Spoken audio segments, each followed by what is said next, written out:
Good day mga guys, yan na pag-usapan natin guys doon sa Hyundai na dala natin dati. Yung Hyundai na H1, yan H1 na Hyundai. Yan pag-usapan na natin. Kasi yung Hyundai na yun guys, sa mga hindi nakakalam. Kasi may mga nagtatanong sa atin ng mga Hyundai, gusto magpa-service sa atin. Kaso pagdating kasi sa pang lang kasi tayo, kumbaga hindi tayo pwedeng kung anong lang nakikita kasi hindi pa tayo nakabili ng mga troubleshooting kit na pang sasakyan. Pati nga pang motor, wala pa tayong mga pang ipay eh. Yan sa mga Hyundai pala user guys. Kasi nadali yung isang Hyundai ng kapatid ng aking partner guys na Hyundai na Gets. Yan, nadali siya guys. Halos commonly lang to kasi sinabihan ko na kasi yun na palitan niya ng coolant. Ito nakakadali guys pag tubig lang yung coolant. Bakit? Kasi ang coolant na tubig guys, kahit mineral pa yan, may chance pa rin na kakalawangin yung inyong mga radiator. Kahit mineral yan, kahit distilled pa yan, kahit mas maganda pa rin yung coolant. Kasi yung coolant parang may kulay, di ba?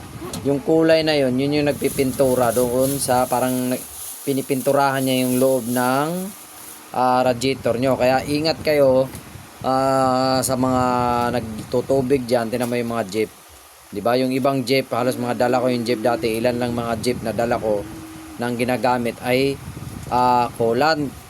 Karamihan sila tubig. Halos every 8 months nag-overhaul ng radiator. Kung good yung radiator nyo guys, lalo yung mga jeep nyo condition naman, or yung mga nyo, mag-coolant na kayo guys kasi mas tipid ang coolants. Kung isipin lang ng may-ari, mas tipid, mas mahirap magpa top overhaul, malaki gastos saka abala sa araw. Yun. Kaya lagi kayong gumamit ng coolant. Isa-suggest nyo kung kayo nagbaboundaryhan sa mga kahit lumang sasakyan, mga lumang van, kung nagbaboundaryhan kayo o arawan kayo, sabihan nyo sa may-ari na coolant talaga. At take note din yung mga legit na coolant na binibenta sa market, or mas maganda ko yung coolant na mabili nyo ay same din yung coolant na yung makers or brand ng mga sasakyan nyo. Yan, kahit sa mga motor, ganoon, huwag kayong gumamit ng tubig. Ang tubig for emergency purposes lang. Kasi ang tubig pag natuyo, naging tumitigas. Yan. Imagine niyo yung mga pinakuluan nyo na nagpakulo kayo ng tubig. Mayroon yang parang asin na pagka nag-boiled na yung tubig, pagka matagal na hindi nyo nalinisan yung isang takore, yon, may nagbe-build up doon na parang kulay puti na parang asin, parang yellowish siya na parang asin. Yun, yan ang epekto ng tubig. Kaya sa lahat ng mga may Hyundai tsaka may yan, lesson learned to sa mga.